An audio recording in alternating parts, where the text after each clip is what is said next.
Subscribe now and press the bell icon. Never miss an update. Economy की चौथी class में हम लोग आ चुके हैं। आज का क्लास का सब्जेक्ट होगा आपका कि सेक्टर ऑफ इकोनॉमी क्या है, यानी कि अर्थव्यवस्था के क्षेत्र। अर्थव्यवस्था के कौन कौन से क्षेत्र होते हैं, आज हम लोग ये जानने का कोशिश करेंगे। आज अर्थव्यवस्था की जिस सेक्टर की हम बात करें उसमें हम लोग पढ़ेंगे कि प्राइमरी सेक्टर क्या होता है। आज हम लोग पढ़ने वाले हैं प्राइमरी सेक्टर, सेकेंडरी सेक्टर,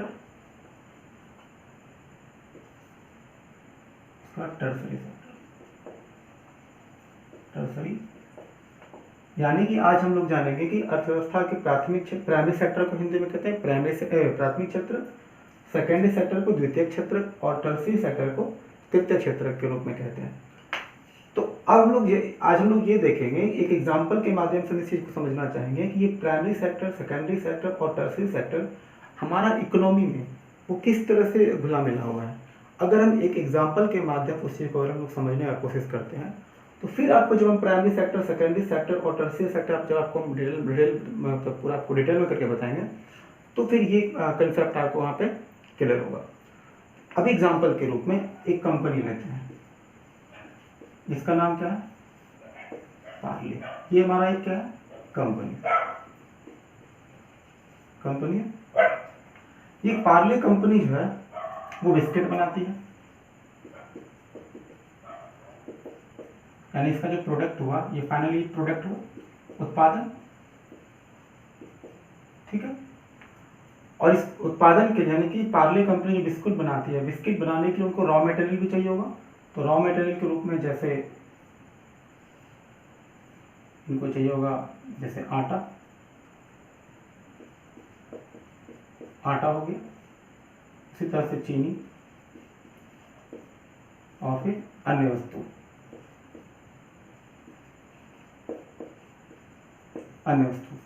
तो ये जो आपका जो इसको आप इनपुट कह सकते हैं, यानी ये जो कच्चे माल के रूप में तैयार माल आपका ये बिस्किट है, ये हमारा क्या है, तैयार माल, फाइनल प्रोडक्ट है। तो कच्चे माल के रूप में इसी पार्ले कंपनी को आटा चाहिए, चीनी चाहिए, अन्य वस्तु चाहिए और इस कच्चे माल के अलावा प्रोडक्ट करने इनको प्रोडक्शन के लिए क्या चाहिए होंगे, लेबर भी चाहिए होगा, लेबर। आपको हम पहले क्लास में बताए थे कि जो रिसोर्स होता है, संसाधन, चार प्रकार से कौन कौन, लैंड, लेबर, कैपिटल और एंटरप्रेन्योरशिप, उद्यमशीलता। ये चारों चीजें आपको रिसोर्स के रूप में चाहिए होगा। जब तक ये चार चीज हम लोग को नहीं मिलेगा हम प्रोडक्शन नहीं कर पाएंगे, पार्ले कंपनी बिस्किट नहीं बना पाएंगे। तो आप इसमें देखिए ये चारों चीज क्या इसमें आ पा रहा है, क्या है प्रोडक्शन के लिए यहाँ पर चारों रिसोर्स का जरूरत पड़ रहा है। जैसे आप देखिए लैंड, भूमि तो चाहिए होगा, क्योंकि जब तक भूमि नहीं होगा तो ये कंपनी स्टेब्लिश नहीं हो पाएगा। दूसरा लेबर तो चाहिए इनको। कैपिटल, पूंजी तो चाहिए, क्योंकि कच्चे माल को खरीदने के लिए हमारे पास क्या होना चाहिए, पूंजी होना चाहिए। और इसी पूंजी में आप कह सकते हो, यहाँ पे आप करेंसी की बात भी कर सकते हैं, मनी की बात भी कह सकते हैं, मनी और टेक्नोलॉजी। तो मशीन तो चाहिए इसको, और फिर एंटरप्रेन्योरशिप यानी उद्यमशीलता तो होना ही चाहिए, यानी कि इनको मैनेज करने के लिए इनको आना चाहिए कि आखिर हम प्रोडक्शन किस चीज़ का करें और किसके लिए करें, ये सब चीज़ इनको पता होना चाहिए। तो एंटरप्रेन्योरशिप में तो ये सारा चीज़ आता है। तो देखिए अब इसको समझने की कोशिश करते हैं। तो ये जो हमारा जैसे कच्चे माल के रूप में यहाँ आटा, चीनी, अन्य वस्तु वगैरह का यूज हो रहा है, तो आप इसको क्या समझ सकते हैं, इसको प्राइमरी सेक्टर कहते हैं। प्राइमरी सेक्टर यानी प्राथमिक क्षेत्र हिंदी में इसको कहते हैं। तो प्राइमरी सेक्टर में वो सारे प्रोडक्ट आएंगे जो कि नेचुरल रिसोर्स के रूप में पाए जाते हैं। जैसे एग्रीकल्चर प्रोडक्ट जो आपका आता है वो आपका नेचुरल प्रोडक्ट के रूप में आता है। इसको हम बनाते नहीं, वो प्रकृति के द्वारा बनाते, सिर्फ उसको उपजा सकते हैं। जैसे कोयला हो गया, सोना हो गया, चांदी हो गया, ये सारा चीज़ों जैसे माइनिंग के माध्यम से कई सारे जैसे अब्रक वगैरह निकलता है, तो इन सारी चीज़ों को हम उसको आप नेचुरल रिसोर्स कह सकते हो, इनको ह्यूमन तैयार। हाँ, इसी को आप ये कह सकते हो कि सेकेंडरी सेक्टर क्या करता है, इसी प्राइमरी सेक्टर को वैल्यू एडिशन के माध्यम से, यानी उस चीज़ को और बेहतर तरीके से बना करके फिर वो मार्केट में सप्लाई कर सकते हैं। बल्कि प्राइमरी सेक्टर क्या करता है, वैल्यू एडिशन करता है। प्राइमरी सेक्टर में जो भी चीज़ पाया जाता है, जैसे कच्चे माल के रूप में हमारा ये सब चीज़ था, इसी चीज़ में वैल्यू एडिशन कौन किया, पार्ले नाम की कंपनी क्या किया, वैल्यू एडिशन का काम किया, और वैल्यू एडिशन करके क्या बन गया, बिस्किट बन गया।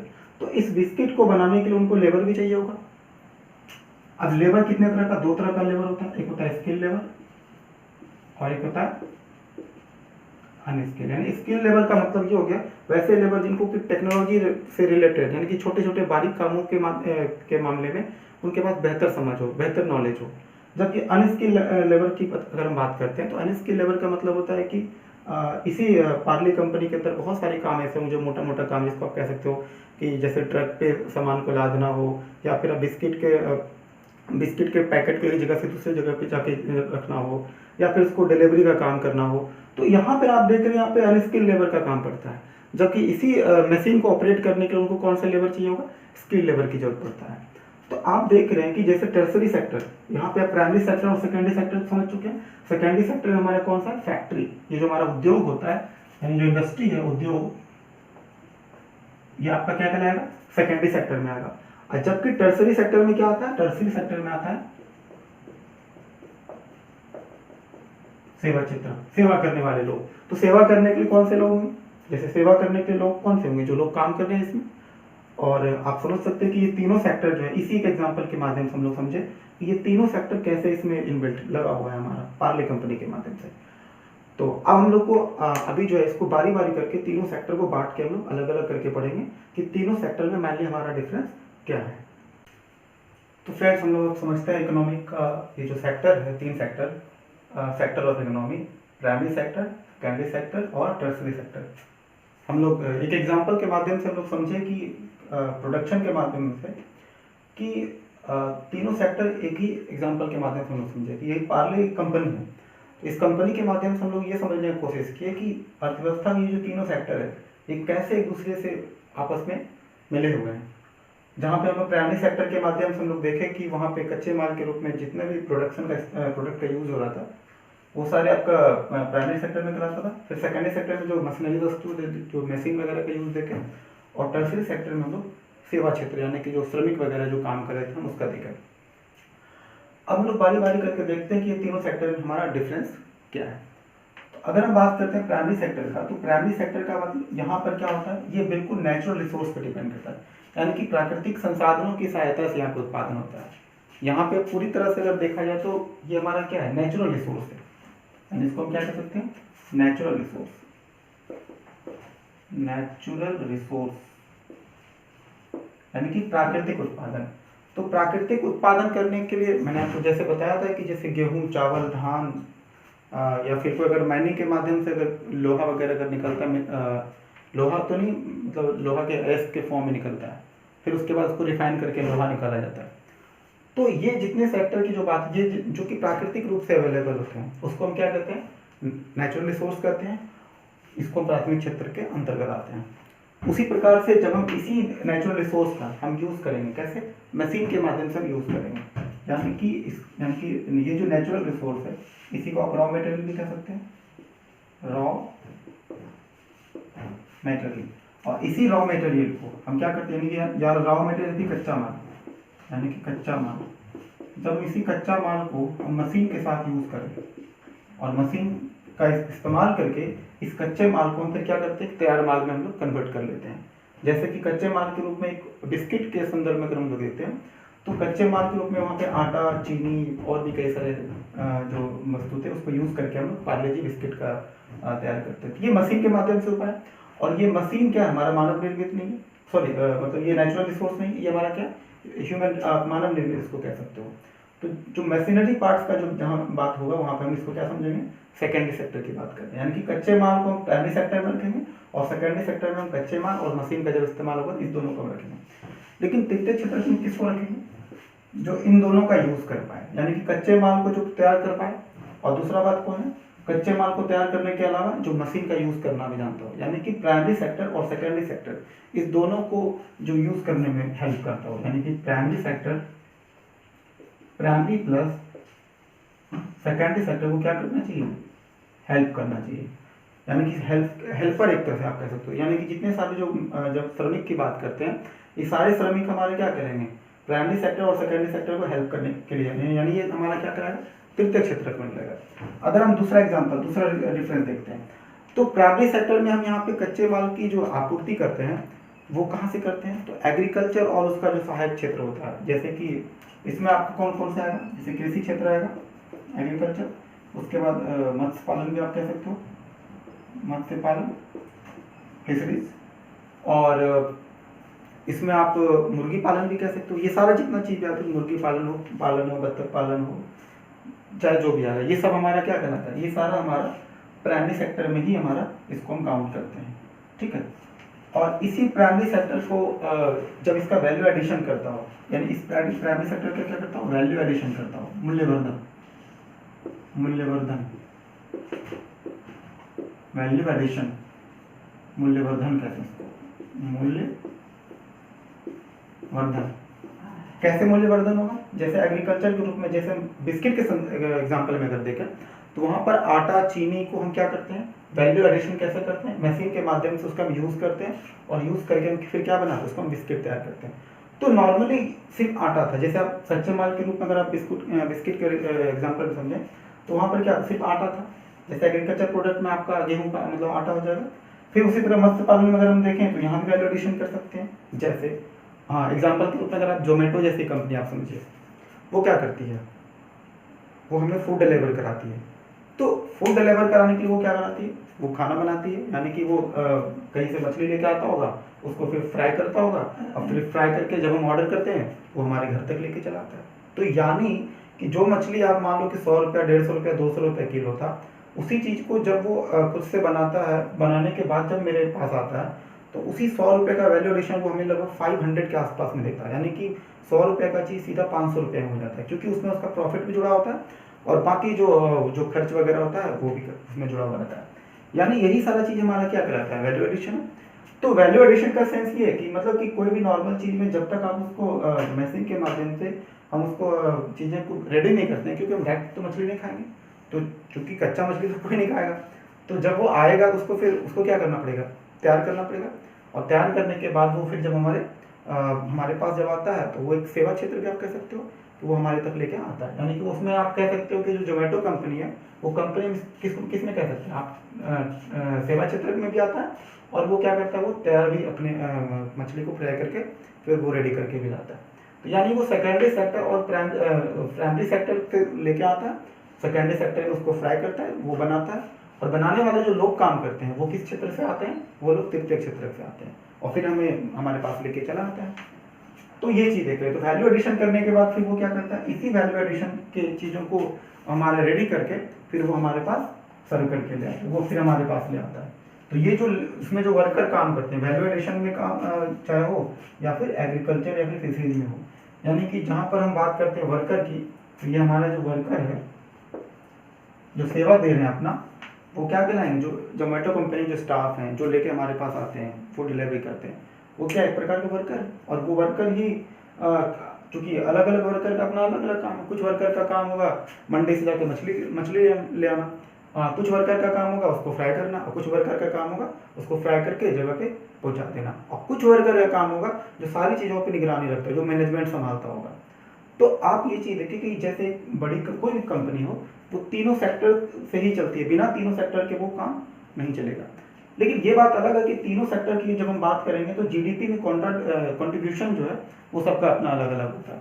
हम बात करते हैं जैसे प्राइमरी सेक्टर का, तो प्राइमरी सेक्टर में अगर हम बात करते हैं ये जीडीपी में मात्र 17.02, बस जीडीपी में मात्र इसका इतना ही योगदान है। यानी इस सेक्टर में जितने सारे लोग काम करने वाले लोग हैं वो जीडीपी में मात्र 17.02% ही कंट्रीब्यूशन करते हैं, अपना योगदान देते हैं। उसी तरह से अगर हम बात करते हैं सेकेंडरी सेक्टर का, तो सेकेंडरी सेक्टर में आपका लगभग जो कितना 29% के आसपास, मोटा मोटी अगर हम राउंड अप लेके चलते हैं, ये 29% जो हमारे कहाँ पे ये हमारा है सेकेंडरी सेक्टर में जो लोग काम करते हैं वो जीडीपी में अपना योगदान देते हैं। यानी कि अगर टोटल जीडीपी जैसे हम अगर अप्रोक्स अगर समझ लें 3 ट्रिलियन इकोनॉमी के आसपास इंडिया का जीडीपी चल रहा है, तो 3 ट्रिलियन के इकोनॉमी में लगभग 29% यानी कि 30% अगर अराउंड हम उसको समझ लें तो 30% हमारा सेकेंडरी सेक्टर से जीडीपी में कंट्रीब्यूशन होता है। अब जो बाकी लिस्ट है वो क्या हमारा सर्विस सेक्टर है। सर्विस सेक्टर अगर देखें तो 53 या 54% के आसपास है। यानी कि सबसे ज्यादा अगर जीडीपी में योगदान अगर कोई क्षेत्र करता है वो करता है हमारा तीर्थक क्षेत्र, और इसी को हम लोग क्या कहते हैं, सेवा क्षेत्र भी कहते हैं। सेवा क्षेत्र यानी कि सर्विस सेक्टर। टर्सरी सेक्टर को आप सर्विस सेक्टर भी कह सकते हो, और हमारे जीडीपी में सबसे ज्यादा योगदान अगर है तो वो हमारे सेवा क्षेत्र का होता है। और इसीलिए आप एक चीज और करेंगे कि जॉब वगैरह भी सर्विस सेक्टर में ठीक ठाक मात्रा में रहता है। एक जब आपको हम डेवलपिंग कंट्री और डेवलप्ड कंट्री के बारे में जब आपको हम अंतर बताएंगे तो ये चीज़ आपको वहाँ पे समझ में ज़्यादा डिटेल में आएगा कि जो डेवलप्ड कंट्री होते हैं वहाँ पे आप एक चीज़ देखेंगे कि जो वहाँ का पॉपुलेशन, जो वहाँ का जनसंख्या है, तो ज़्यादातर लोग जो है टर्सरी सेक्टर में काम करना ज़्यादा पसंद करते हैं। यानी कि वहाँ पे ज़्यादातर जो लोग जो जॉब करते हैं वो टर्सरी सेक्टर में, सेवा क्षेत्र में ज़्यादातर काम करते हैं। वहाँ पे आप जब देखेंगे प्राइमरी सेक्टर तो बहुत कम लोग हैं, जैसे जापान और अमेरिका जैसे क्षेत्र की अगर हम बात करें उसके से 2 से 3% मात्र लोग जो खेती करते हैं वहाँ पे प्राइमरी सेक्टर पे मतलब काम कर रहे हैं, और ज़्यादातर सब लोग इधर आ चुके हैं। मतलब वो ये एक तरह से आप कह सकते हो पहचान है, किसी भी देश की अर्थव्यवस्था की तरह से पहचान है कि वहाँ पे काम करने वाले लोगों की संख्या किस क्षेत्र में ज़्यादा योगदान दे रही है। तो डेवलप्ड कंट्री में आप ये चीज़ देखेंगे कि वहाँ पे सेवा क्षेत्र में ज़्यादा से ज़्यादा लोग काम करते हैं।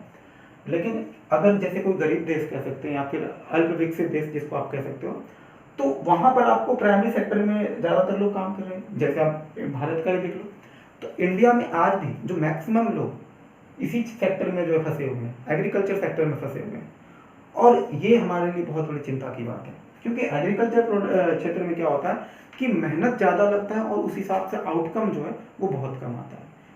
क्योंकि यहाँ पे हार्डवर्क बहुत ज़्यादा है, क्योंकि काम कम है और करने वाले लोगों की संख्या बहुत ज़्यादा है। एग्रीकल्चर सेक्टर में आप देखेंगे कि सालों भर तो खेती होती नहीं है, मुश्किल से अगर आप देख लो तो 12 महीने में अगर 6 से 7 महीने बहुत हो गया खेती, 6 से 7 महीने, वहाँ भी 4 से 5 महीने बेरोजगारी है। हालांकि सरकार उस बेरोजगारी को दूर करने के लिए मनरेगा जैसे अच्छे कार्यक्रम को लाई, तो ये अच्छी बात है। लेकिन फिर भी हम ये इस बात से हम इनकार नहीं कर सकते हैं कि भारत के लिए या फिर और भी भारत जैसे कई सारे जो देश हैं वहाँ भी यही समस्या है कि ज़्यादातर वो प्राइमरी सेक्टर में वो फंसे हुए हैं, और ये चिंता की बात है। और हम लोग चाहते हैं कि प्राइमरी सेक्टर से धीरे धीरे हम लोग कहाँ बढ़े, प्राइमरी सेक्टर से सेकेंडरी सेक्टर और सेकेंडरी सेक्टर से टर्सरी सेक्टर। तो हम लोग चाहते हैं कि हमारा जो अर्थव्यवस्था हो वो इस क्रम में हम लोग को आगे बढ़े। लेकिन मैं आपको एक और मज़ेदार बात बताना चाहूँगा फ्रेंड्स, कि भारत के साथ ऐसा नहीं हुआ। भारत के साथ आज भी अगर भारत के साथ देखा जाए तो आप देख लो कि प्राइमरी सेक्टर में ज़्यादा से ज़्यादा लोग फंसे हुए हैं, लेकिन जीडीपी में उनका कॉन्ट्रीब्यूशन कम है। उसके बाद सेकेंडरी सेक्टर में देख लो तो आप यहाँ भी उससे हालांकि उससे कम लोग यहाँ पर फंसे हुए हैं, लेकिन आप देख लो उनका योगदान 29% है। और ये हमारा सर्विस सेक्टर में ज़्यादा से ज़्यादा लोग अभी भी, आप जैसे देख लो बैंक का जॉब, कोई बैंक के जॉब के लिए तैयारी कर रहा है, कोई रेलवे के लिए, कोई यूपीएससी के प्रिपरेशन के लिए, मतलब आप देख लो कि सरकारी नौकरियों के लिए जो है लोग परेशान हैं। तो जितने भी जॉब आप करोगे वो सारे क्या कहलाएगा, वो सब सेवा क्षेत्र ही कहलाएगा। क्योंकि वहाँ पे आप क्या देख रहे हो कि लोग चाहते हैं कि हम कम से कम एफर्ट करके मैक्सिमम से मैक्सिमम बेनिफिट हम कमाना चाहते हैं। तो सेवा क्षेत्र का ये एक अच्छी बात है। टीचिंग भी एक सेवा क्षेत्र है। बैंकिंग सेक्टर में जो आप जाते हैं वहाँ पे अपना पैसा वगैरह जमा करने के लिए, तो बैंकिंग भी हमारा क्या एक सर्विस सेक्टर है। रेलवे भी हमारा सर्विस सेक्टर है। रेलवे तो चूंकि हमारा देश का सबसे बड़ा एम्प्लॉयमेंट देती है, तो ये आप देख रहे हैं कि सेवा क्षेत्र का कितना बड़ा योगदान होता है। तो आप ये चीज़ देखिए, तो प्राइमरी सेक्टर में क्या होता है, एग्रीकल्चर हो गया, फिशरीज हो गया, उसी चीज़ का वैल्यू एडिशन करके फिर जो वर्कर लोग काम करते हैं, तो इस तरह से हमारा अर्थव्यवस्था का चलता है। तो इसका जीडीपी का भी हम लोग समझ, इसी में आपको एग्रीकल्चर फिशरीज के अलावा आप खनन भी दे सकते हो। खनन यानी माइनिंग, तो माइनिंग भी हमारा क्या कहलाएगा, माइनिंग भी हमारा प्राइमरी सेक्टर में आएगा। तो जबकि माइनिंग के अलावा यहाँ पे इसी चीज़ का, जब माइनिंग किसी चीज़ का खनन होता है तो आप देखे थे कि लोहा का जैसे एस्क होता है, तो हेमेटाइट आप जैसे लोहा का एक एस्क आप कह सकते हो, फिर वो हेमेटाइट से फिर हमारा लोहा निकलता है। तो अब माइनिंग हुआ, माइनिंग के बाद वो लोहा निकला, फिर उस लोहे का हम लोग क्या करने वाले हैं, वैल्यू एडिशन करेंगे, और वैल्यू एडिशन करने वाले लोग जो होंगे वो हमारा टर्सरी सेक्टर में, और इस तरह से प्रोडक्शन वहाँ पे तैयार होता है। तो हाँ, एक चीज़ और हम समझते हैं, तो वैल्यू एडिशन का में हम लोग एक चीज़ और समझते हैं, हम लोग को दो टर्म समझना है। एक होता है कंस्ट्रक्शन, निर्माण, जिसको कहते हैं हम लोग कंस्ट्रक्शन, और एक होता है विनिर्माण। विनिर्माण इसको कहते हैं मैन्युफैक्चरिंग, इसको एमएफजी से शॉर्टकट में हम लोग समझते हैं। निर्माण और विनिर्माण, आखिर ये दोनों चीज क्या है? यहाँ पे निर्माण और विनिर्माण क्या होता है, हम इस चीज को समझते हैं।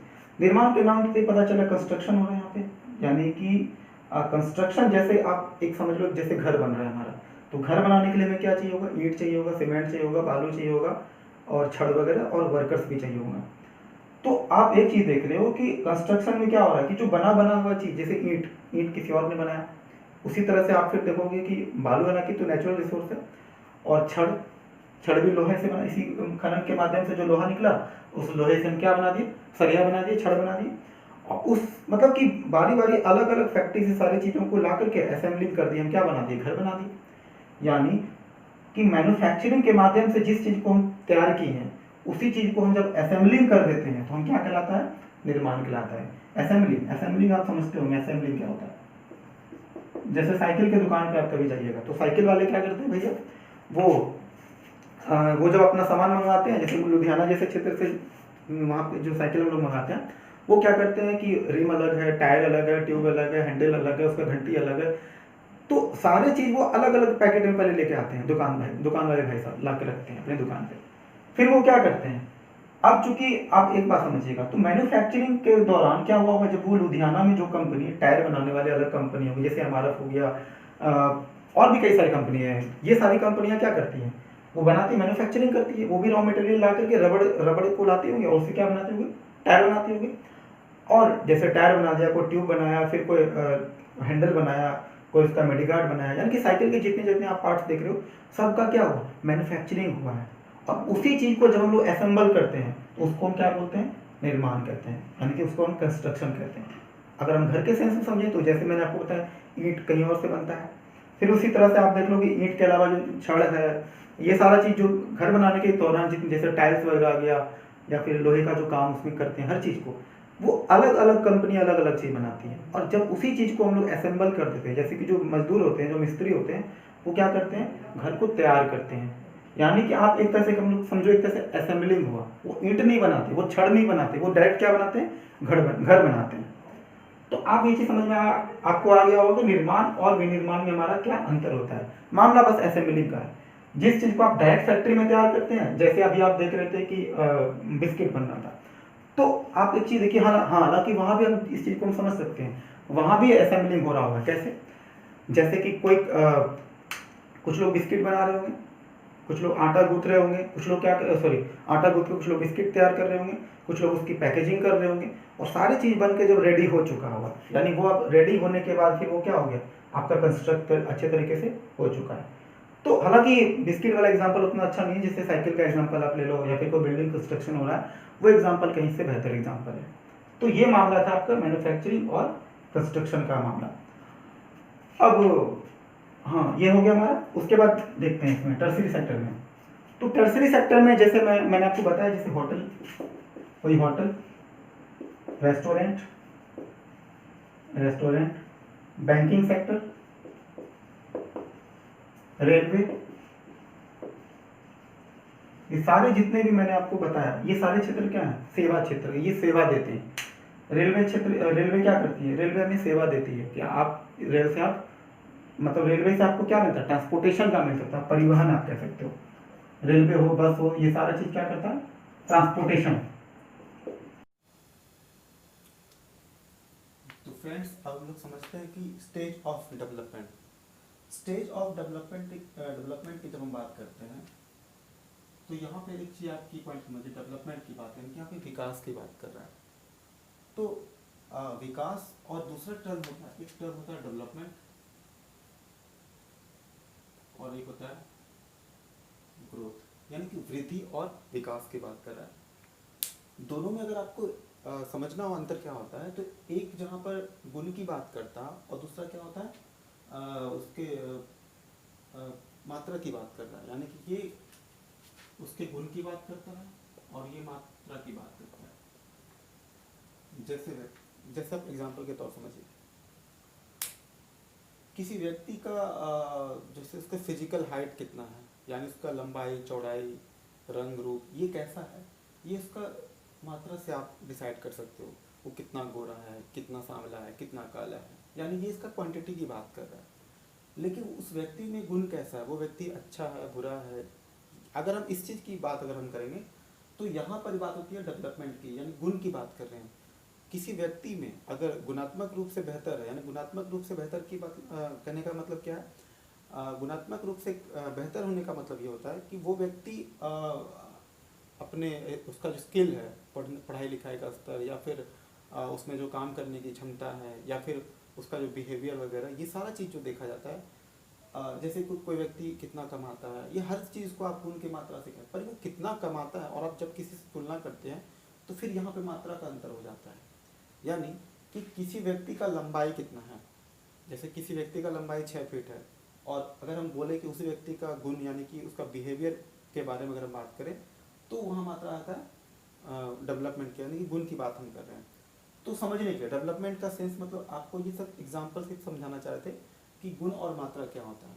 जबकि हम इसी चीज़ को हम जब किसी देश के सेंस से समझेंगे तो जैसे अगर हम एग्जाम्पल के तो अगर हम इकोनॉमी के सेंस में इसी चीज़ को समझना चाहें तो जैसे किसी देश का जीडीपी वो कितना है, ये चीज़ किस चीज़ को डिसाइड करता है, ये चीज़ किस चीज़ को पता कर, इससे क्या पता चलता है, इससे पता चलता है उस देश का ग्रोथ कितना ज़्यादा हो रहा है, यानी कि वहाँ पे ग्रोथ की बात कर रहे हैं, मात्रा की बात कर रहे हैं। लेकिन अगर हम कहते हैं कि किसी देश में वहाँ पे भुखमरी का स्थिति बहुत बेहतर है, लोगों का जीवन प्रत्याशा बहुत अच्छा है, वहाँ पे प्रति व्यक्ति आय की बात अगर हम करते हैं वो काफ़ी अच्छा है, हंगर इंडेक्स में हैप्पीनेस इंडेक्स में हम लोग अच्छे हैं, तो हम कहना ये चाह रहे हैं कि लोग वहाँ पर कितने खुश हैं, लोगों का जीवन प्रत्याशा कैसा है। ये सारा चीज़ हम जब छोटे छोटे पैरामीटर को हम लोग जब सेट करते हैं तो ये डिसाइड करता है क्या कि वहाँ का डेवलपमेंट कैसा है। अगर हम बात करते हैं जैसे आप अमेरिका और डेनमार्क या स्वीडन जैसी कंट्री की बात करते हैं तो दोनों कंट्री में क्या डिफरेंस है, आप देखेंगे कि स्वीडन या डेनमार्क जैसी कंपनी का जीडीपी उतना ज़्यादा नहीं है, लेकिन अगर बात वहाँ पे पर कैपिटा इनकम की बात होगी या फिर अगर बात होगी वहाँ का लाइफ एक्सपेक्टेंसी यानी जीवन प्रत्याशा कैसा है, वहाँ पे लोग कितने खुश हैं, और ये सारा जब पैरामीटर आप जब देखोगे तो वहाँ पे आपको यूएसए जैसी कंट्री से कहीं बेहतर अच्छे सिचुएशन में है स्वीडन जैसी country.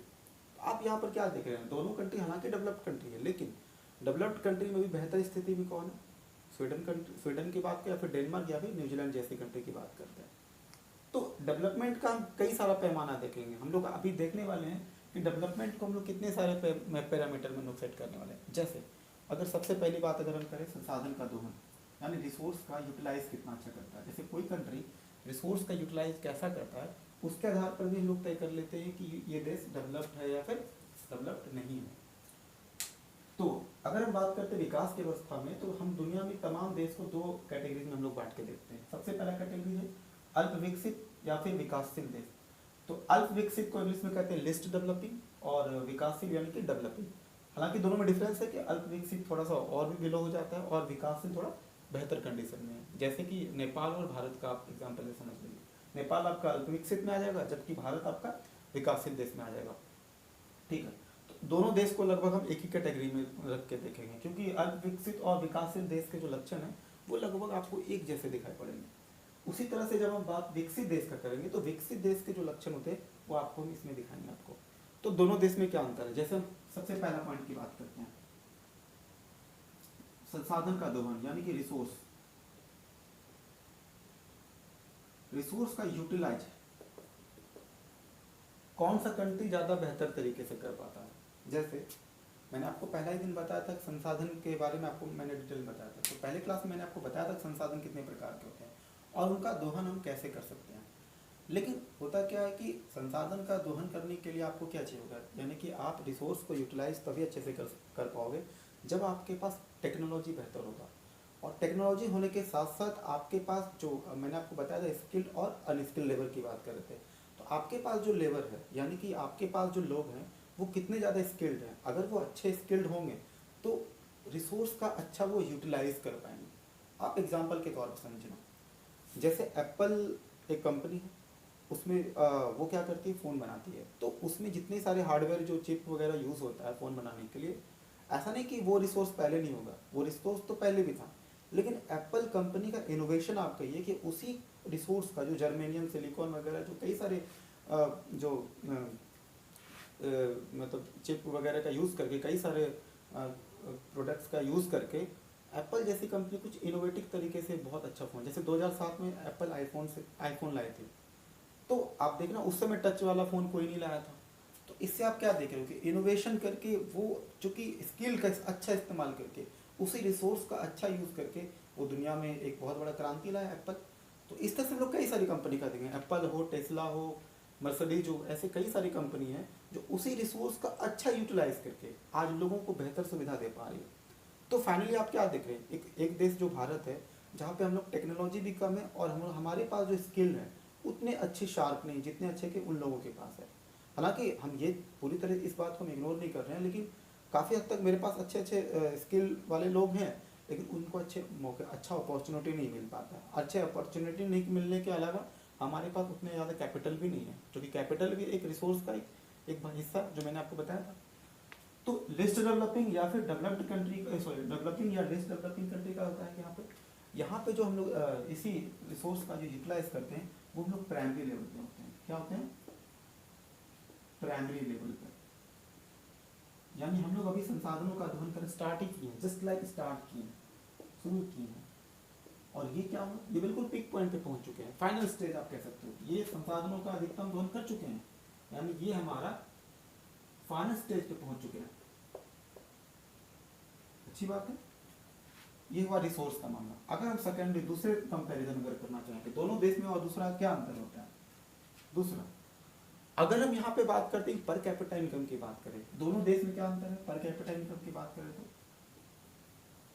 Per capita income, per capita income होता क्या है, जैसे किसी देश का कुल आय कितना है टोटल, हम बात कर रहे हैं इनकम की, अगर किसी देश के द्वारा जितना भी इनकम होगा उसको आप टोटल पॉपुलेशन से आप डिवीजन कर देना, तो क्या कहलाएगा, वही हमारा पर कैपिटा इनकम होगा। जैसे एग्जांपल के तौर पे समझें कि भारत का, ऐसे एग्जांपल के तौर पर समझते हैं, जैसे भारत का, वैसे एग्जांपल का ये तो फैक्ट भी है, 3 ट्रिलियन है, 3 ट्रिलियन डॉलर का हमारा इकोनॉमी है।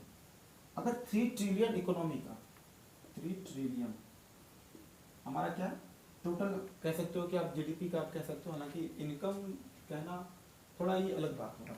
मान ले, अभी मान के चलते हैं ये 3 ट्रिलियन इनकम लोग हमारे देश में कुल मिला के जितने सारे लोग कमाते हैं वो 3 ट्रिलियन है, तो टोटल पॉपुलेशन हमारा कितना है 130 करोड़। अब इसमें आप डिवाइड करने के बाद जो भी हमारा बचेगा वही हमारा क्या कहलाएगा, पर कैपिटा इनकम कहलाएगा।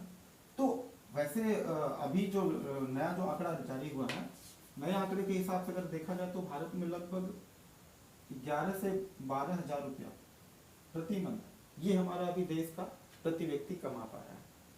तो हालांकि पहले से थोड़ा बेहतर हुआ है। ये पर कैपिटा इनकम दिखने में तो आपको लगेगा एवरेज के हिसाब से बांट देते हैं कि पर कैपिटा इनकम जो है हमारे देश में इतना, क्या आपको इसमें कोई आपको ये इससे ये क्या किसी देश की अर्थव्यवस्था का इससे सही तरीके से उसका फेस आप देख पाते हो?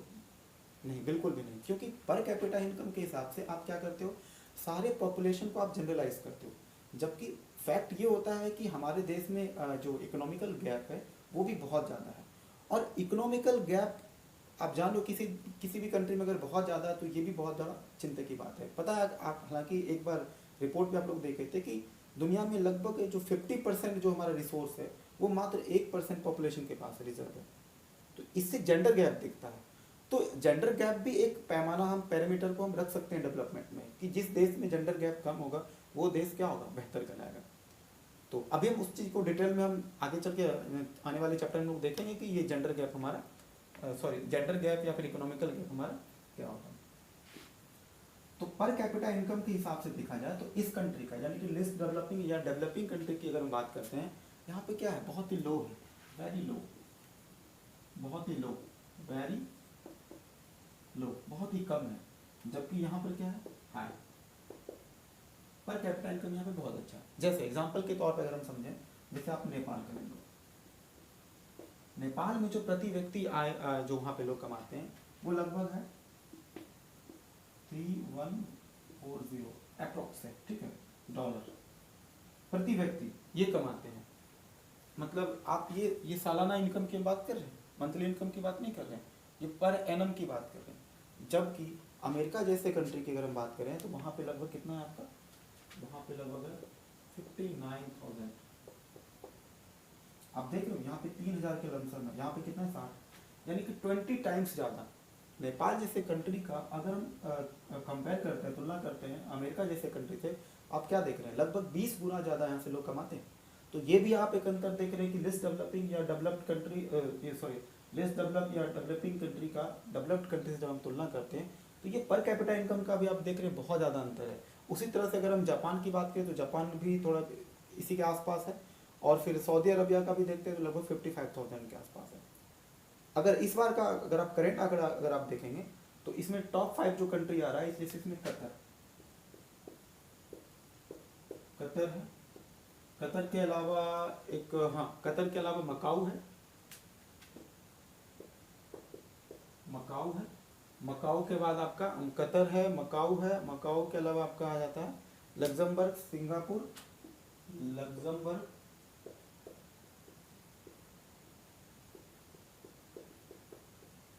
सिंगापुर, और सिंगापुर के बाद आपका जाता है ब्रुनेई। ब्रुनेई देख लीजिए। अब अगर हम बात करते हैं कतर का तो लगभग 1,24,930, हाँ 930। फैक्ट हमारे लिए इंपॉर्टेंट नहीं है, लेकिन आप लमसम ये देख लो कि अमेरिका कहाँ पे है और बाकी जो कंट्री की बात हम करें पर कैपिटा इनकम के हिसाब से वो आप देख लो। तो ये आप देख रहे हो कि कतर जैसे कंट्री, मकाऊ जैसे कंट्री, लग्जमबर्ग या सिंगापुर या फिर ब्रुनेई, अगर इनका पर कैपिटा इनकम ज़्यादा है तो इससे एक बात और भी आप समझ लो, ये पर कैपिटा इनकम ज़्यादा यहाँ पे इसलिए भी दिख रहा है क्योंकि ऐसे कंट्री के पास पॉपुलेशन भी कम है। ये भी देखना कि कतर और मकाऊ, लग्जमबर्ग जैसे या फिर ये सारे जो कंट्री का पॉपुलेशन भी कम है और इनकम ज़्यादा है। तो जब मैंने आपको पहले बताया कि जब आप पॉपुलेशन को आप इनकम को जब आप पॉपुलेशन से डिवाइड करते हैं तो फिर आपको वहाँ पे पर कैपिटा इनकम पता चलता है। तो जबकि अमेरिका जैसे कंट्री का आप देख लो, हालांकि वो 12 या 13 नंबर के आसपास ये रैंकिंग पे है, लेकिन ठीक ठाक आप पर कैपिटा इनकम आप कह सकते हो इसको। चलो ये तो फैक्ट था हमारा। अगला पर कैपिटा इनकम के बाद हम लोग देखते हैं, हालांकि इंडिया का अभी कितना चल रहा था आपका, इंडिया का भी लगभग आपका वही 11,000 रुपया के आसपास पर मंथ के हिसाब से था, लगभग इंडिया का लगभग 7,000 के आसपास था, 7,000 प्लस है डॉलर। यहाँ ठीक है, देख रहे हम लोग यहाँ पे वेरी लो था और यहाँ पर क्या था, हाई था पर कैपिटा इनकम के हिसाब से। हो गया कंपैरिजन। अब हम लोग तीसरा तुलना करते हैं। तीसरा कंपैरिजन में हम लोग अगर लेते हैं वहाँ पे एम्प्लॉयमेंट का स्थिति कैसा है, एम्प्लॉयमेंट, रोजगार। तो रोजगार की स्थिति आप जान ही रहे हो कि इंडिया में अभी का कैसा टाइम चल रहा है, या फिर नेपाल या फिर आसपास का जो देश है, हालांकि अभी तो पेंडेमिक का माहौल है, कोरोना का माहौल की वजह से जो है एम्प्लॉयमेंट काफ़ी ख़राब हो चुका है, लगभग हर एक कंट्री का ये स्थिति हो चुका है। लेकिन अगर हम बात करते हैं कोरोना से पहले का टाइम की बात करें तो तब की बात हम करें अगर, तो एम्प्लॉयमेंट रेट यहाँ पर क्या था, पुअर, जबकि यहाँ का क्या है एम्प्लॉयमेंट रेट बेहतर है, रिच, बेटर कंडीशन आप कह सकते हो। वहाँ पे चूँकि एम्प्लॉयमेंट का प्रॉब्लम बहुत ज़्यादा नहीं आता है, क्योंकि वहाँ पे आपको मैंने बताया था आपको कि टर्सरी सेक्टर में ज़्यादा से ज़्यादा लोग डेवलप्ड कंट्री में लोग काम करते हैं, तो वहाँ पे एम्प्लॉयमेंट का ज़्यादा प्रॉब्लम नहीं आता है। जबकि अगर हम बात करें इधर इस कंट्री की बात करें तो यहाँ पर प्राइमरी सेक्टर में ज़्यादा से ज़्यादा लोग काम पे हैं। तो मैंने आपको बताया भी था कि प्राइमरी सेक्टर में अगर ज़्यादा से ज़्यादा लोग अगर काम करेंगे तो वहाँ पे जो है एम्प्लॉयमेंट की स्थिति बहुत ज़्यादा खराब हुआ, क्योंकि काम कम होता है और उस काम को करने के लिए ज़्यादा से ज़्यादा लोग काम करते लग जाते हैं। तो ये एक प्रॉब्लम की बात है। चौथा अगर पैरामीटर की बात करें एम्प्लॉयमेंट के अलावा, तो चौथा पैरामीटर की बात अगर हम करते हैं तो एम्प्लॉयमेंट के अलावा टेक्नोलॉजी का अगर हम बात करें, टेक्नोलॉजी का, तो टेक्नोलॉजी के मामले में ये भी क्या होगा, ये भी पुअर, उतना बेहतर आप नहीं कह सकते हो। टेक्नोलॉजी के मामले में भी ये कह सकते हो कि पिछड़ा हुआ है, ये क्या है, पिछड़ा हुआ है, जबकि ये बेहतर आधुनिक तकनीक है, मॉडर्न टेक्नोलॉजी इसके पास। तो टेक्नोलॉजी के मामले में यहाँ कोई प्रॉब्लम ही नहीं है। आप एक एग्जांपल के माध्यम समझो कि नॉर्मली जो हमारे देश में जो खेती वगैरह एग्रीकल्चर जो होता है, कि आप देखो यहाँ पर जो अभी भी कई सारे जो किसान होते हैं वो आज भी जो है हल से खेती कर रहे हैं, हालांकि हल से खेती करने वालों का अब संख्या पहले की तुलना में कम हुआ है, लेकिन वही पुराने ट्रैक्टर जो आज भी डीजल बहुत ज़्यादा जो है घटक जाते हैं, इतना सारा डीजल यूज़ होता है उस पुराने ट्रैक्टर को चलाने में। तो आप देख लो इससे क्या होता है, कृषि लागत बढ़ जाता है, एग्रीकल्चर का जो कॉस्ट बढ़ जाता है हमारा, और इससे क्या होता है किसान को खेती करने में लागत ज़्यादा आती है, तो फिर उसका उस हिसाब से बचत नहीं हो पाता है। तो आप देख रहे हो कि यहाँ पर टेक्नोलॉजी बहुत ही हम लोग पिछड़ा हुआ, बहुत ही पुराना जो है जर्जर अवस्था में सारी चीज़ों को हम लोग यूज़ करें, मतलब हम लोग अभी भी वैसे टेक्नोलॉजी का यूज़ करें जो अमेरिका बहुत साल पहले छोड़ चुका है, आज हम लोग वो टेक्नोलॉजी का इस्तेमाल करें। जबकि जब आप बात अगर डेवलप्ड कंट्री की करते हैं तो वहाँ पे आज देखो चॉप्टर प्लेन से जो है वहाँ पे अंगूर की खेती होती है। आप समझो कि वहाँ पे जो अंगूर की खेती को मतलब अगर बारिश वगैरह कराने के लिए, स्प्रे वगैरह कराने के लिए वहाँ पे चॉप्टर प्लेन का यूज़ होता है। वहाँ पे तो ऑटोमेटिक सिस्टम है, वहाँ पे तो आप मतलब समझ लो इसी से कि कैसा सिस्टम है, एक बार उसमें मशीन से सारा चीज़ सेट कर दिया जाता है, वो मशीन खुद ही जा करके अपने से सारा चीज़, चूँकि इसमें सेंसर लगा होता है, और सेंसर के माध्यम से वहाँ पे जैसे कि फल का बागान हो या फिर ग्रास कटिंग हो, ये सारा चीज़ वो खुद ब खुद करके कर लेता है। जैसे एक व्यक्ति अगर चाहे तो वैसे आप देख लो कि यूट्यूब पे कई सारे वीडियोस पड़े हुए हैं कि वहाँ पे जो टेक्नोलॉजी का जो लेवल है, खास करके एग्रीकल्चर के सेक्टर में बहुत हमसे बेहतर चल रहा है, जबकि हम लोग काफ़ी पीछे चल रहे हैं। हम लोग इतने पीछे चल रहे हैं कि जिस चीज़ को उन्होंने छोड़ा आज हम लोग यूज़ कर रहे हैं उस चीज़ को एग्रीकल्चर के मामले में। तो देख रहे हो कि दोनों कंट्री में कितना का डिफरेंस दिख रहा है।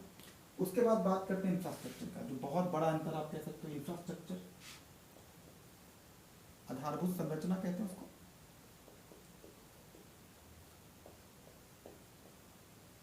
आधारभूत संरचना, तो इंफ्रास्ट्रक्चर कैसा होगा हमारे जैसे कंट्री में, इंफ्रास्ट्रक्चर कैसा होगा, ये हमारा लोअर स्टेज आप कह सकते हो, उतना अच्छा हम नहीं कह सकते हैं। लोअर स्टेज या फिर मिडिल स्टेज, बहुत अच्छा आप इसको नहीं कर सकते हो। जब यहाँ पे इंफ्रास्ट्रक्चर बहुत अच्छे कंडीशन में, इंफ्रास्ट्रक्चर का मतलब आप समझ रहे हो, इंफ्रास्ट्रक्चर का मतलब होता है कि वहाँ पे रोड कैसा है, वहाँ पे लाइटिंग सिस्टम, एनर्जी का सेक्टर कैसा है, वहाँ पे काम करने के लिए इंडस्ट्री के लिए जो है सारी चीज़ें वेल प्लान तरीके से है कि नहीं, वहाँ का शहर जो है वेल प्लान तरीके से है कि नहीं है। तो बड़े बड़े जो कंट्री होते हैं वहाँ पे सारी चीज़ें वेल डिज़ाइन होते हैं, जबकि ऐसे कंट्री की हालत देखोगे तो बहुत ख़राब है। जैसे पटना जैसे शहर का आप देख लो, कहलाने के लिए तो स्मार्ट सिटी के लिए वो जो है स्मार्ट सिटी बनने की रेस में है, लेकिन आप देख लो वहाँ का ड्रेनेज सिस्टम कितना ख़राब है, बद से बदतर है। एक बार बारिश हो जाए 1 से 1.5 घंटे का, तो फिर आप देख लो सड़क पे ही जो है लोग मतलब नाव की तरह नाव चला सकते हो, अब इतना पानी जम जाता है वहाँ पे। तो आप समझ सकते हो वहाँ का ड्रेनेज सिस्टम कितना ख़राब है। तो ये ड्रेनेज सिस्टम को आप किस चीज़ से जोड़ के देख सकते हो, इंफ्रास्ट्रक्चर उस शहर का बहुत ख़राब है। आप पटना का अगर आप तुलना करते हो इंदौर जैसे शहर से, तो बहुत ज़्यादा डिफरेंस हो जाता है, क्योंकि अब वहाँ का जो गवर्नमेंट है इंफ्रास्ट्रक्चर पे अच्छा काम किया। जबकि पटना का आप देख लो जो हमारे जो नीतीश कुमार है, तो वहाँ पे उस चीज़ के लिए बेहतर काम नहीं किया। तो आप ये चीज़ देख लो कि कोई भी गवर्नमेंट हो अगर इंफ्रास्ट्रक्चर के लेवल पे काम अच्छे से नहीं करेगा तो इससे लॉन्ग टर्म में जाके इन्हीं को नुकसान है। इंफ्रास्ट्रक्चर अच्छा होगा तो आपके पास दूसरे जगह से लोग व्यापार करने के लिए आएंगे, आपके पास दूसरे जगह से लोग इन्वेस्ट करेंगे तो आपके पास फैक्ट्री होगा। तो फैक्ट्री होने का मतलब है कि आपके पास सेकेंडरी सेक्टर मजबूत होगा, और अगर आपका सेकेंडरी सेक्टर मजबूत होता है तो निश्चित रूप से आपके पास एम्प्लॉयमेंट का भी प्रॉब्लम खत्म हो जाएगा, जो अनएम्प्लॉयमेंट का जो प्रॉब्लम है। और धीरे धीरे करके अनएम्प्लॉयमेंट से आप पॉवर्टी को आप जोड़ सकते हो, लोगों का पर कैपिटा इनकम बेहतर होगा, इससे देश का जीडीपी बेहतर होगा। तो इंफ्रास्ट्रक्चर, आप ये सारा चीज़ को आप इंफ्रास्ट्रक्चर से जोड़ के देख सकते हो। आप रिसोर्स का यूटिलाइज कितने अच्छे तरीके से कर रहे हो, पर कैपिटा इनकम के हिसाब से वहाँ पे जो है, ये तो खैर आप जब इंफ्रास्ट्रक्चर आप बेहतर करोगे तो फिर आपका पर कैपिटा इनकम बेहतर हो ही जाएगा। एम्प्लॉयमेंट का आप देख लो, और फिर टेक्नोलॉजी का देख लो, वहाँ का सड़क कितना अच्छा है, परिवहन का स्थिति कितना अच्छा है वहाँ का जो है। अब जैसे कि अब तो धीरे धीरे यहाँ पे भी मेट्रोज वगैरह दिल्ली में, मुंबई में या फिर कई सारे शहर में बिल्कुल अच्छे तरीके से काम कर रहा है। तो इस चीज़ को भी आप इंफ्रास्ट्रक्चर से आप जोड़ के देख, जैसे बुलेट ट्रेन आएगा, तो बुलेट ट्रेन के आने की वजह से क्या होगा, हमारा जो परिवहन जो होगा, जो ट्रांसपोर्टेशन सिस्टम होगा वो बहुत ही फास्ट होगा। तो और उसके वजह से जैसे हमारा ट्रांसपोर्टेशन सिस्टम फास्ट होगा तो हमारा इकोनॉमी भी क्या होता है, तेज़ी से ग्रोथ करता है। तो इंफ्रास्ट्रक्चर सबसे ज़्यादा ज़रूरी होता है, खास करके आप डेवलप्ड कंट्री और डेवलप्ड कंट्री के बीच जो गैप है वो बहुत बड़ा गैप आप इंफ्रास्ट्रक्चर से आप जोड़ के देख सकते हो। उसके बाद हम बात करते हैं इंडस्ट्रियलाइजेशन की, यानी औद्योगिकरण।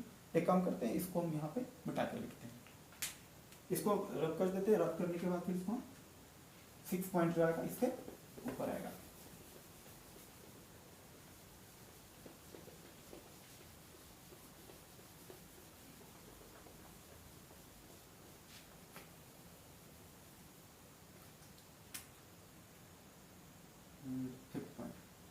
फिफ्थ पॉइंट की बात अगर हम करते हैं, यहाँ पे इंडस्ट्रियलाइजेशन की बात कर रहे हैं, औद्योगिकरण। औद्योगिकरण ये शब्द बहुत पुराना है, इंडस्ट्रियलाइजेशन, ये हिस्ट्री में जब आप पढ़ेंगे तो औद्योगिकरण और विऔद्योगिकरण यानी डिसइंडस्ट्रियलाइजेशन, ये बहुत दादा भाई नौरे जी जो है इस पे बहुत अच्छा खासा कुछ लिखे हैं अन ब्रिटिश रूल के बारे में। इतिहास में भी आप इस चीज़ से आप मतलब अवगत हो गए होंगे, मॉडर्न हिस्ट्री में खास करके। तो बात करते हैं औद्योगिकरण। तो औद्योगिकरण है ये क्या चीज़, यानी कि वहाँ पे इंडस्ट्री का लेवल कैसा है, यानी कि इंडस्ट्री यानी जो मैंने आपको थोड़ी देर पहले जो बताया था कि प्राइमरी सेक्टर के जो चीज़ है उसको यूज़ करने के लिए सेकेंडरी सेक्टर हमारा कितना तैयार है, यानी वहाँ पे टेक्नोलॉजी, यहाँ पे जो मशीनरी है वो कितना बेहतर हमारे पास है। तो ऐसे कंट्री के पास जब टेक्नोलॉजी नहीं है तो सीधी सी बात है कि यहाँ पे औद्योगिकरण की क्या होगा, लोअर स्टेज आप कह सकते हो, बहुत ही मतलब आप लोअर स्टेज भी आप कह सकते हो, या फिर आप कह सकते हो स्टार्टिंग ही है, बिल्कुल कुछ खास ज़्यादा नहीं हो रहा है, मोटा मोटी ठीक ठाक कह सकते हो। हालांकि अगर आप तुलना करोगे दोनों देश में, अल्प विकसित और विकासशील में, तो विकासशील का थोड़ा बेहतर होगा अल्प विकसित, बस इतना ही अंतर है। लेकिन ये देखा जाए तो औद्योगिकरण जो होता है यहाँ पे लोअर स्टेज में है। वही अगर हम जब बात करते हैं यहाँ पे, तो यहाँ पे फिर बिल्कुल अपर स्टेज आप कह लो, क्योंकि ये बेहतर स्थिति में है। और अब बात करते हैं हम लोग अगले पॉइंट नंबर 6। पॉइंट नंबर 6 की बात करते हैं तो यहाँ पर हमारा क्या है, बर्थ रेट की हम बात करते हैं। तो अगला डिफरेंस जो दिखता है आपको बर्थ रेट का, जन्म दर। अब देखो, एक बात तो तय है कि गरीब देश और अमीर देश के बीच का जो अंतर होता है वो बहुत बड़ा अंतर होता है जन्म दर का। अक्सर आपने सुना होगा कि जहाँ पे एजुकेशन का लेवल थोड़ा कम होता है वहाँ पे जो बर्थ रेट होता है वहाँ पे क्या होता है, थोड़ा ज़्यादा होता है। जबकि अगर आप जब इसी चीज़ को आप क्लास के माध्यम से समझ लो, अमीर और गरीब के बीच का ये बहुत बड़ा डिफरेंस होता है कि अमीर लोगों में आप जब देखोगे तो वहाँ का जन्म दर जो होता है क्या होता है, थोड़ा कम होता है। और गरीब लोगों का देख लो, रोल नंबर के हिसाब से, roll number 1, roll number 2, roll number 3, roll number 4, सरकार परेशान है कि भाई हम कौन सा योजना लाएं इनके लिए जो इस पर कंट्रोल करे, यानी कि पॉपुलेशन कंट्रोल के लिए सरकार बहुत कोशिश करती है, लेकिन आखिर सरकार उसको, अब ये चीज़ बहुत मुश्किल है सरकार को भी समझाना कि भाई साहब इसके वजह से फाइनली आप ही गरीब होने वाले हो, हमें कोई प्रॉब्लम नहीं है, आप जो रोल नंबर के हिसाब से जो आप जो है अपना प्रक्रिया चलाए हुए, इससे प्रॉब्लम आप ही को होने वाला है, क्योंकि ये जो गरीबी है ये दुष्चक्र है। आप अगर आप ज़्यादा से ज़्यादा पॉपुलेशन आप खुद ही बढ़ाओगे 3 या 4 के, आपकी फिर वो आप उतना उसको आप एजुकेशन नहीं दे पाओगे, आप उसका हेल्थ का ध्यान नहीं रख पाओगे सारे बच्चों को, आप उसको अच्छा आप सब चीज़ को ढंग से आप मतलब पालन पोषण आप नहीं कर पाओगे। जब आप उसका पालन पोषण या रख रखाव, आप परवरिश अच्छा नहीं कर पाओगे, तो आने वाले समय में वही क्या होगा, दोबारा गरीब हो जाएगा। और ये चक्र क्या होगा, फिर वो लगातार चलते जाएगा, तो फाइनली इससे प्रॉब्लम फिर आप ही को आने वाला है। तो एजुकेशन का आप एक तरह समझो कि हालांकि कुछ दिन पहले पेपर का कटिंग तो हालांकि आते रहता है, हम देखे थे कि वहाँ पे जो ये दिया होता है कम से कम जो लड़कियाँ 10th क्लास भी की हुई हैं वो 2 बच्चे तक ही वो मतलब रखना चाहती है, कि वो 2 से ज़्यादा बच्चे को वो बर्थ नहीं कराना चाहती है। तो आप देख लो कि जो मिनिमम 10th क्वालिफिकेशन की बात कर रहे हैं कि मात्र 10वीं क्लास की जो 10वीं क्लास तक जो लड़की पढ़ी हुई है उनको भी ये बात समझ में आता है कि जो है पॉपुलेशन जो ये बर्थ रेट जो है कितना कंट्रोल में करना चाहिए। तो आप समझ सकते हो कि एजुकेशन को उस चीज़ से कितना ज़्यादा अंतर पड़ता है, जबकि मात्र 10th क्लास की बात कर रहे हैं। अगर उससे हम ऊपर धीरे धीरे चढ़ते जाते हैं, अगर उससे ज़्यादा ऊपर बढ़ते हैं तो ये चीज़ें और बेहतर हो सकती है। तो बर्थ रेट का मामले में आपने देखा कि ये जो लिस्ट डेवलपिंग या फिर जो डेवलपिंग कंट्री है वहाँ पे बर्थ रेट क्या आपको मिलेगा, यहाँ पे आपको बर्थ रेट हाई मिलेगा। क्यों बर्थ रेट हाई मिलेगा, क्योंकि एजुकेशन का लेवल यहाँ पे क्या है, एजुकेशन कमजोर है लोगों में। हालांकि एजुकेशन के अलावा भी बाकी कई सारा चीज़ होता है, जैसे यहाँ का जो रिचुअल होता है, लड़के और लड़कियों के बीच जो गैप है, लड़का बुढ़ापे का सहारा होगा माँ बाप के लिए, वो बुढ़ापे का डंडा बनेगा, जबकि पता चलता है कि बाद में वही लड़का उसी की डंडे से पिटाई हो जाती है, उसी फादर की, जो सोचता है कि बुढ़ापे का ये लाठी बनेगा, पता चलता है वही लाठी वापस रिटर्न होगी। तो आप समझ रहे हो ना कि ये जो भ्रांतियाँ हमारे देश में जो तरह तरह की चल रही है ये एक बहुत बड़ा समस्या है। जो तमाम तरह के जो हमारे सामाजिक मान्यताएं जो चलती है, इसका आप रिलीजन से भी आप जोड़ सकते हो। कई मतलब हालांकि इस चीज़ को हम आगे चल के देखेंगे डिटेल में कि ये रिलीजन से आप इस चीज़ को कैसे जोड़ सकते हो। तो मतलब कि जो पुरुष प्रधान समाज है ये भी इसके लिए बहुत बड़ा हद तक जिम्मेदार है। तो ये कई सारा वजह है। जो बर्थ रेट जो होता है इसका केवल आप एजुकेशन से नहीं समझ सकते हो, क्योंकि ऐसे कई लोगों को हम भी जानते हैं जो पढ़ाई लिखाई के मामले में उतने अच्छे तो नहीं, लेकिन इस चीज़ को वो समझते हैं कि जो है बर्थ रेट जो है कंट्रोल होना चाहिए। जनसंख्या मतलब हम दो हमारे दो को कहीं बेहतर समझते हैं। तो आप बर्थ रेट जो हाई आप देख रहे हो ये भी हमारा कहाँ का है, डेवलपिंग कंट्री या फिर डिसडेवलपिंग कंट्री का ये प्रॉब्लम है। उसी तरह से यहाँ पर क्या आप देख रहे हो, यहाँ पे कंट्रोल में होता है, यानी कि यहाँ पर बर्थ रेट कंट्रोल में, यहाँ पे हमारा क्या देख रहे हैं, यहाँ पे हमारा बर्थ रेट बिल्कुल हमारा कंट्रोल में चल रहा है। तो ये सारा चीज यहाँ पे प्रॉब्लम नहीं है। अगला देखते हैं, बर्थ रेट के अलावा हम अगला अगर हम पॉइंट देखें, जो हमारा 7वां नंबर पॉइंट है वो यहाँ पर है क्या, अच्छा बर्थ रेट के अलावा आप यहाँ पे कह लो एक तरह से मृत्यु दर भी कर लो, मोर्टेलिटी रेट कहते हैं। अगला पॉइंट ही बना देते हैं, मोर्टेलिटी रेट, इसको हिंदी में कहते हैं मृत्यु दर। अच्छा एक चीज बताओ, मृत्यु दर कम कहाँ कम सबसे ज़्यादा कहाँ पर होगा, जहाँ की हेल्थ फैसिलिटी ज़्यादा अच्छा होगा, जहाँ पे हॉस्पिटल की सुविधाएं बहुत अच्छी, हॉस्पिटलिटी का वहाँ पे बेहतर सुविधा होगा। तो आपको क्या लगता है कि हॉस्पिटल कहाँ बेहतर होगा, ऐसे कंट्री में या फिर यहाँ पे? नो डाउट कि बेहतर कहाँ पे होगा, यहाँ पे होगा। यहाँ पे हॉस्पिटलिटी की स्थिति क्या होगी, पुअर होगी।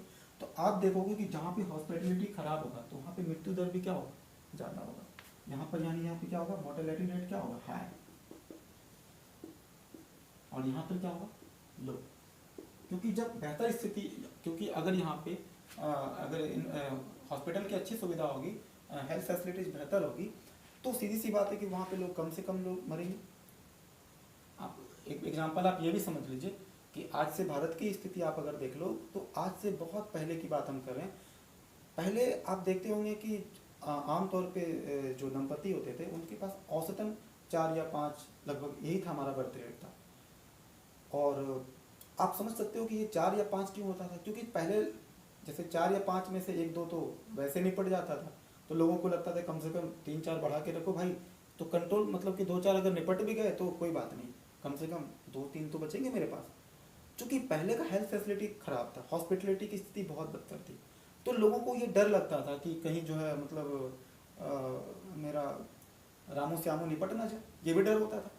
तो रामू श्यामू के लिए भारत सरकार क्या की बाद में चल के कि भाई साहब आपको टेंशन नहीं लेना है, आपको उतना ज़्यादा बढ़ाना नहीं है, हम हॉस्पिटल की इतनी अच्छी व्यवस्था कर देंगे कि आपके जो रामू श्यामू हैं वो आराम से सेफ रहेंगे। इसलिए आपको रामू श्यामू जैसे या फिर सीता गीता टाइप का 1-2 ही रखना, आपको ज़्यादा नहीं रखना, हम दो हमारे दो, अब बाकी का आपको टेंशन नहीं लेना, हॉस्पिटल की व्यवस्था हम अच्छा कर रहे हैं, आपको बर्थ रेट बढ़ाने की जरूरत नहीं है। ठीक है, तो आप देख रहे हो कि यहाँ पर ये चीज़ें आपको बेहतर मिलेगी, यहाँ पर हॉस्पिटल वगैरह की फैसिलिटी अच्छी है, तो यहाँ पे बर्थ रेट क्या होगा, बहुत ही सॉरी मोर्टेलिटी रेट क्या होगा, यहाँ पे कम होगा। अब फाइनल बात करते हैं लाइफ एक्सपेक्टेंसी, यानी जीवन प्रत्याशा। जीवन प्रत्याशा का मतलब वहां के लोग औसतन कितना साल जीते हैं, इसी को कहते हैं जीवन प्रत्याशा। लाइफ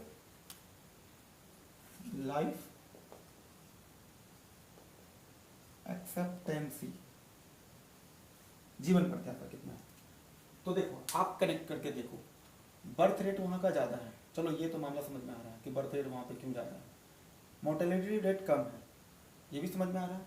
अब इस चीज़ को मैंने आपको बताया था कि हॉस्पिटलिटी यानी वहाँ पे स्वास्थ्य की सुविधा कितनी बेहतर है। तो स्वास्थ्य की सुविधा जहाँ पे बेहतर होगा वहाँ पर जीवन प्रत्याशा क्या होगा, लोगों का ज़्यादा होगा, यानी कि बेहतर होगा। और जहाँ पर कि यहाँ पे ज़्यादा होगा क्योंकि यहाँ पे हेल्थ फैसिलिटी क्या है, बेहतर है। तो इस देश की अगर हम बात करते हैं, विकसित देश की बात करते हैं, तो जब जीवन प्रत्याशा ज़्यादा होगा तो वहाँ के लोग ज़्यादा साल तक जिएंगे। तो औसतन की बात अगर हम करें तो यहाँ पे लोग 74 से लेकर के 82 ईयर्स के लोग मतलब इतना साल तक लोग जीते हैं। जबकि अगर हम विकसित या अविकसित देश की बात अगर हम करें तो यहाँ पे औसतन कह लो आप 55 से लेकर के 65 साल के लगभग इसी के आसपास जो एवरेज लोग यहाँ पे बचते हैं। तो 55 से 60 साल के आसपास इनका लाइफ एक्सपेक्टेंसी होता है, किनका, और विकसित या फिर विकसित की बात करें। जबकि डेवलप्ड कंट्री की बात करें तो यहाँ पर स्थिति बहुत बेहतर है। लेकिन आपको एक और मज़ेदार फैक्ट की बात बताते हैं।